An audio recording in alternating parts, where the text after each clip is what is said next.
Assalamualaikum warahmatullahi wabarakatuh.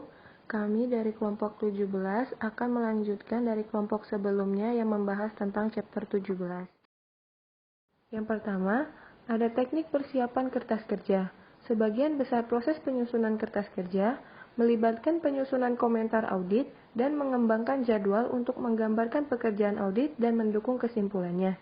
Ini adalah proses terperinci yang mengharuskan auditor internal untuk mengikuti departemen audit secara keseluruhan untuk mempersiapkan kertas kerja, dan juga untuk membuat kertas kerja mudah diikuti dan dipahami. Selanjutnya, 5 teknik persiapan kertas kerja. Yang pertama, pengindeksan kertas kerja dan referensi silang. Yang kedua, tanda centang. Yang ketiga, referensi ke sumber audit eksternal. Yang keempat, kertas kerja kasar. Yang kelima, proses tinjauan kertas kerja. Pertama, pengindeksan kertas kerja dan referensi silang.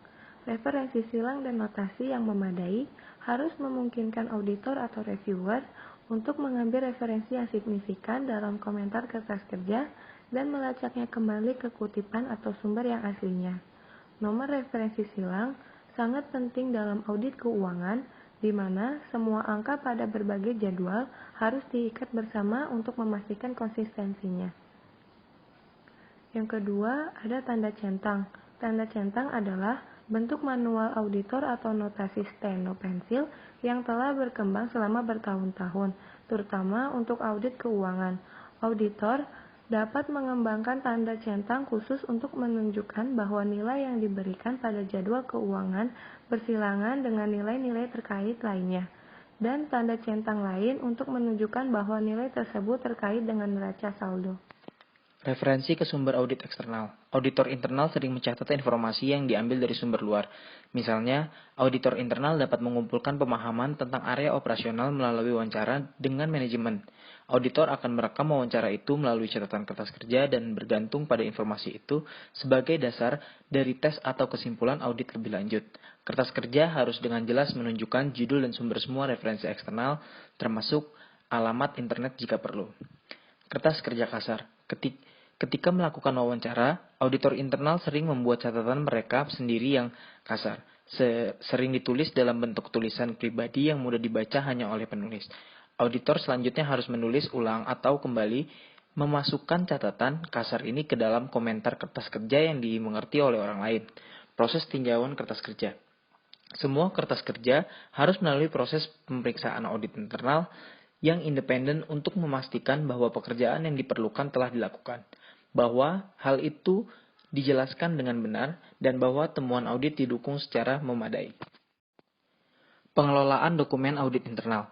Upaya untuk mendokumentasikan proses atau menggambarkan audit internal melalui kertas kerja yang efektif bernilai kecil kecuali jika fungsi audit internal memiliki retensi dokumen yang kuat yang kontrol mencakup semua produk kerjanya, termasuk catatan auditor, salinan rapat risalah, IT file, dan banyak lainnya. Pengelolaan dokumen audit internal. Yang pertama, standar dokumen dan proses peninjauan. Kedua, cadangan, keamanan, dan kontinuitas. Ketiga, manajemen sumber daya perangkat keras dan perangkat lunak. Keempat, laporan audit, manajemen risiko, dan administrasi audit internal. Standar dokumen dan proses peninjauan. Audit internal perlu menetapkan standar untuk perangkat lunak yang digunakan, konfigurasi komputer laptop, dan umum standar dokumen dan template.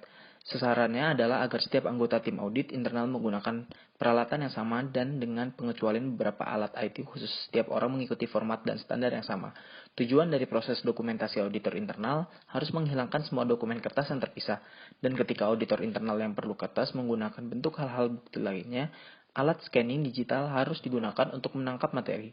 Proses formal dan aman harus ditetapkan untuk setiap audit terjadwal. Cadangan, keamanan, dan kontinuitas. Ini mungkin area yang paling kritis dan berisiko tinggi untuk sistem audit internal berbasis laptop.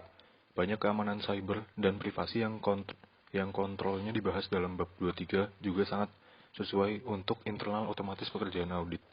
Ide awal yang baik di sini adalah mengkonfigurasi dan menetapkan auditor sistem laptop sebagai alat audit internal semata. Langkah-langkah harus ditetapkan untuk menjaga sistem tetap aman, dan jika terjadi pencurian, kontrol keamanan dan kata sandi yang kuat harus dipasang sedemikian rupa sehingga jika suatu sistem dicuri, isinya tidak dapat dengan mudah diakses. Manajemen sumber daya perangkat keras dan perangkat lunak. Sumber daya yang relatif efisien dan berbiaya lebih rendah. Tidak ada alasan mengapa fungsi audit internal tidak boleh memiliki sistem server yang didedikasikan hanya untuk keperluan audit internal. Sistem yang aman harus dipasang sebagai repositori untuk semua aktivitas audit internal. Folder file kunci sistem harus dilipat dengan proses perencanaan kesinambungan fungsi TI. Laporan audit, manajemen risiko, dan administrasi audit internal.